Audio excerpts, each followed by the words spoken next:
Many of you, as I have been, as I am, are where you are in your life based upon what you believe. And it's not just what you think you believe on the surface, it's also your shadow beliefs that are holding you back from moving into the life that you believe you deserve. What I know is if you're not looking at the shadows, if you're not looking at what is subconsciously running through the tape in your mind, telling yourself you're not good enough, you're not worthy enough, you're not smart enough, you're not enough, which is a tape that's playing for a lot of people. If you're not conscious of that, then you end up acting out of that belief system and not out of what you know to be the truest or want to be the truest for yourself.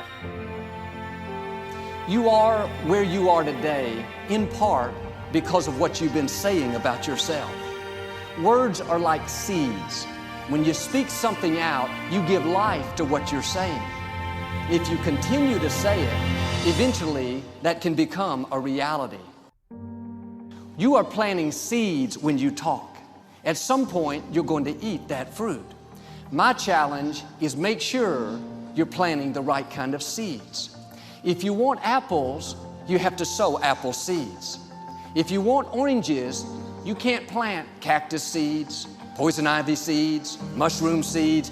You're going to reap fruit from the exact seeds that you've been sowing. In other words, you can't talk negative and expect to live a positive life. You can't talk defeat and expect to have victory. You can't talk lack, not enough, can't afford it, never get ahead, and expect to have abundance.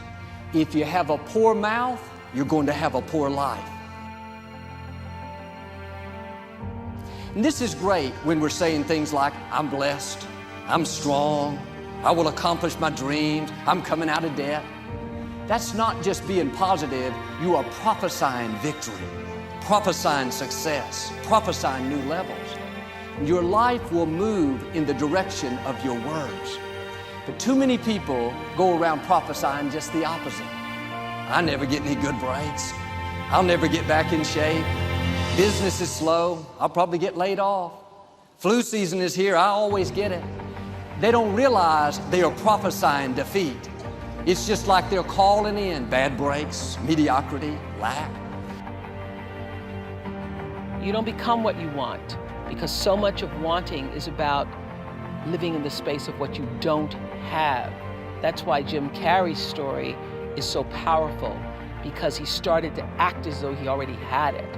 He would go up to Mulholland Drive, he would drive away thinking, I already have those things, I just haven't accessed them as yet. I believe those things are going to come to me and I'm going to act like they are, so I'm going to move forward in my life in order to draw that to myself in such a way that my actions are in alignment with what I say I believe. So if you start to think about that, really, why are you where you are in your life? The choices that you have made have been because of what you believe to be true for yourself. The time is now. The time is now to express and for people to believe in themselves. The time is now for it to be okay to be great. People in this world shun people for being great, for being a bright color, for standing out. But the time is now to be okay to be the greatest you. You can talk yourself out of your destiny. Negative words can keep you from becoming who you were created to be.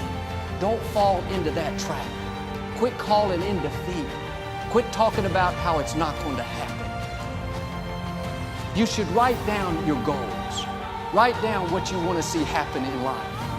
Any areas that you're struggling in, where you need to improve, write it down like it's already done. And then every day, declare that decree. Read over it a couple of times out loud. It's not enough to just think it. Something happens when we speak. You have to prophesy your future.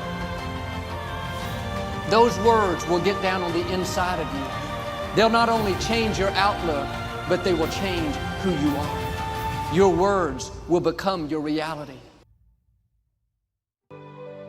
Where will you be in your business, in your life in 36 months? not because you hope, because you decide. If you keep up your present disciplines and keep up the present pace that you're on, where will you be in 5 years?